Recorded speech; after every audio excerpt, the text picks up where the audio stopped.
Hey everyone, welcome back to the channel. In today's tutorial, I'm going to show you exactly how to use the Power by Network Navigator to visualize relationships in your data. By the end of this video, you'll know not just how to install and use this incredibly useful custom visual, but also how to really bring your data model to life with a clear visual map of how your tables connect. If you've ever found your Power by diagrams getting a little confusing, or if you just want that extra edge in presenting relationships to your stakeholders, this is the tutorial for you. So let's get started. First up, make sure you have Power by Desktop open. You'll want to load the tables that you want to visualize. In this example, we're using products, customers, and sales.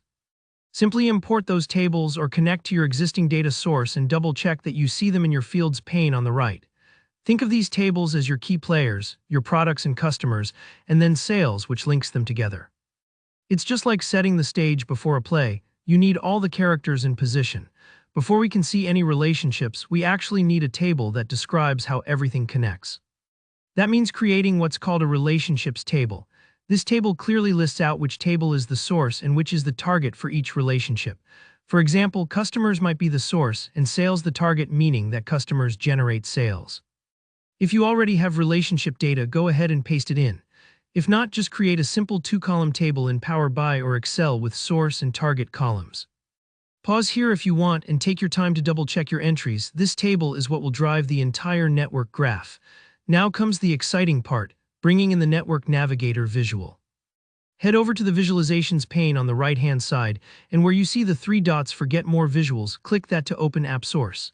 In the search bar, simply type Network Navigator Chart.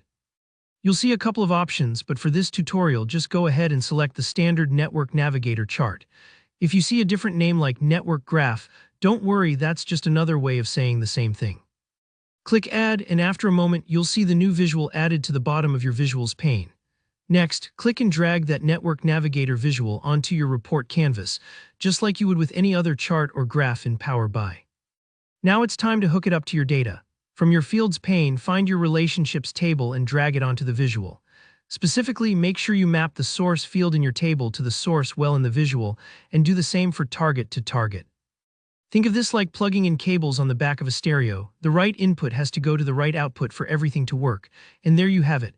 As soon as you map those fields, you'll see a dynamic graph pop up, with nodes representing your tables, products, customers, and sales. The lines or edges show how they're linked together. If you click on any node, you'll see all the directly connected tables get highlighted. This is super useful if you're trying to explain your data model to someone who isn't as technical, or if you're troubleshooting a complex web of relationships. It's kind of like looking at a subway map. Click on a station, and you can instantly see which lines connect there. Take a moment to explore the visual, move nodes around, click through, and just see how your data relationships play out in real time. Don't worry if your graph looks a bit messy at first. Sometimes, especially with lots of tables, these visuals can look like a ball of yarn, but spend a few moments interacting with it, and you'll start to see clear patterns emerge. And that's it, you've just created a visual relationship map in Power by using the Network Navigator. If you found this helpful, please give this video a thumbs up, and if you have any questions or want to dig deeper into custom Power by visuals, drop a comment below. I'd love to help out.